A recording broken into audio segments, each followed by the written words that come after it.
Bonjour, bienvenue dans notre émission Emportée par la foule, émission de Dialogue RCF consacrée à l'économie et à la finance participative, émission réalisée avec Finance et Conseil Méditerranée et Pop Finance. Et l'on commence par la chronique de Patrick Lecamus de Pop Finance qui va nous parler des anciens et des modernes. Et peut-être de retrouver un peu ce qu'on avait évoqué une fois, c'était la possibilité du crowdfunding sur les procès. Oui. Voilà. Oui. C'est une affaire un peu compliquée qu'on va voir. Alors on va essayer de simplifier, Patrick. Oui, voilà. On va simplifier, mais j'ai trouvé que ça me ramenait dans mes souvenirs de Marivaux et des bagarres des anciens et des modernes. Toujours d'actualité d'ailleurs. Oui, qui étaient très très vives au XVIIIe siècle, mais que Marivaux a excellemment mis en scène. Et donc oui, on a eu un affrontement des frictions, des frictions entre les valeurs traditionnelles et les valeurs qui sont portées, qui ne portent pas de nom, qui sont portées par ces géants du net, ces géants du numérique, beaucoup californiens, et qui créent leurs propres règles, voilà, qui ont leur propre valeur morale et qui le défendent. Notamment là dans les plateformes de crowdfunding, il y a évidemment des règles et chacune les crée. Mais c'est vrai que c'est... Donc l'éthique arrive quand même sur un vrai sujet qu'est la finance, parce que c'est toujours un débat. Oui, alors là c'est la nature des projets qui est en cause. C'est pas la finance elle-même, c'est pas les circuits financiers, mais les plateformes ont fait des conditions générales d'utilisation en disant ça on le fait, ça on le fait pas. Si tu as un projet de vente de cocaïne, viens pas chez nous.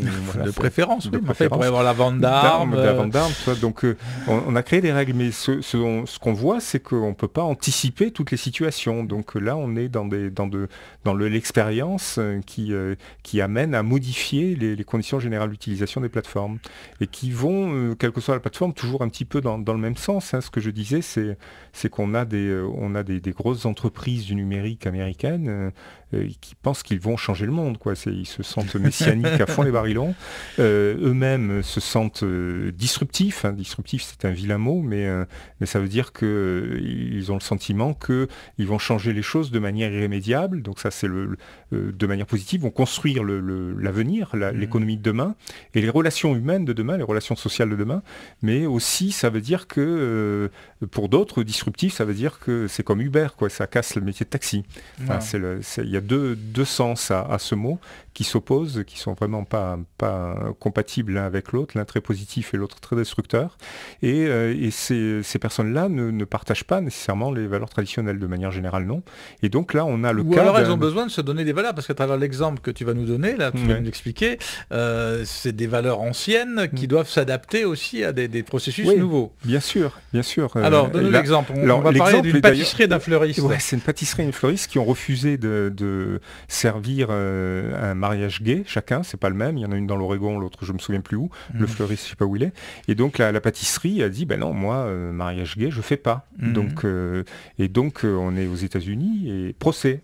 Oui, c'est assez étonnant parce que quand même au procès, le couple de lesbiennes qui se mariait a obtenu 135 000 € de dommages. Ah, quand même, ça énorme, fait cher du bouquet. Ouais, ça fait cher. Ça c'est la pâtisserie. C'est la pâtisserie. Cher, la pièce montée. Ça fait une grosse pièce montée.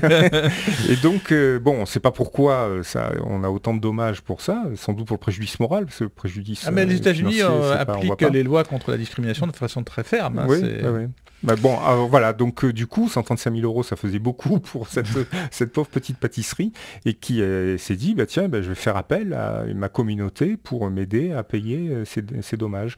Et donc la pâtisserie a fait une campagne sur l'autre aussi, c'est le même cas, mais on relate que celle-ci, c'est Sweet Cakes by Melissa, dans l'Oregon, qui a fait une campagne sur GoFundMe, et sa campagne a été ouvertement s'adresser aux gens qui avaient des valeurs traditionnelles chrétiennes, c'était affiché dans les chrétiens qui refusent le mariage gay. Voilà, anti-mariage gay, donc et ça a bien marché, ça a très très bien marché, jusqu'à ce que la plateforme GoFundMe s'aperçoive de mettre le nez dans cette campagne-là, qui avait déjà atteint 110 000 $.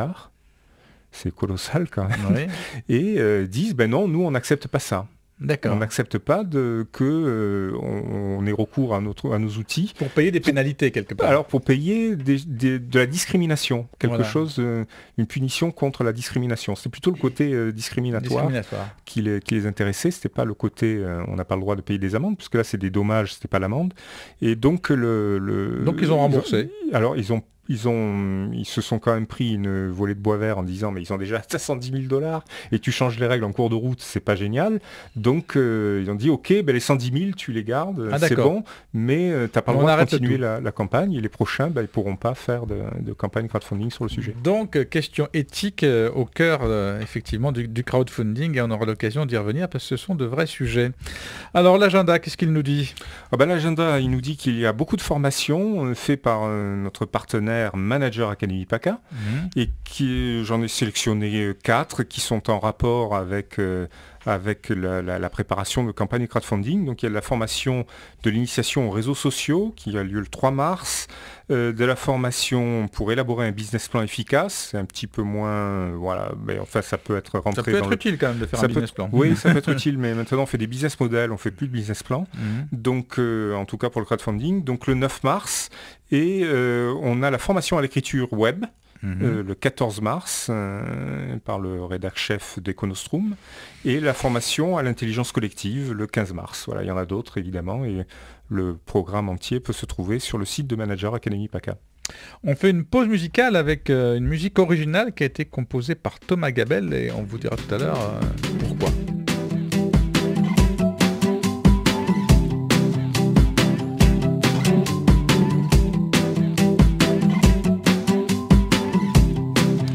Vous écoutez Emporté par la foule, émission de Dialogue RCF consacrée à l'économie et à la finance participative.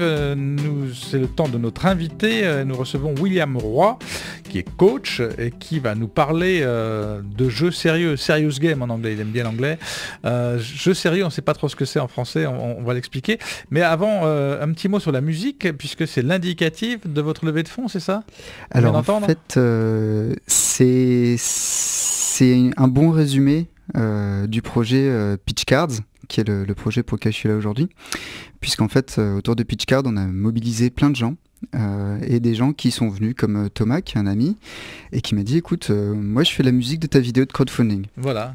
Et c'est ça qu'on a entendu là en intro, c'est la musique de Thomas qui a cherché à aider un projet qui lui plaisait bien. Alors, vous allez nous expliquer en clair ce que c'est que ces pitch cards, pourquoi un coach en vient à jouer aux cartes.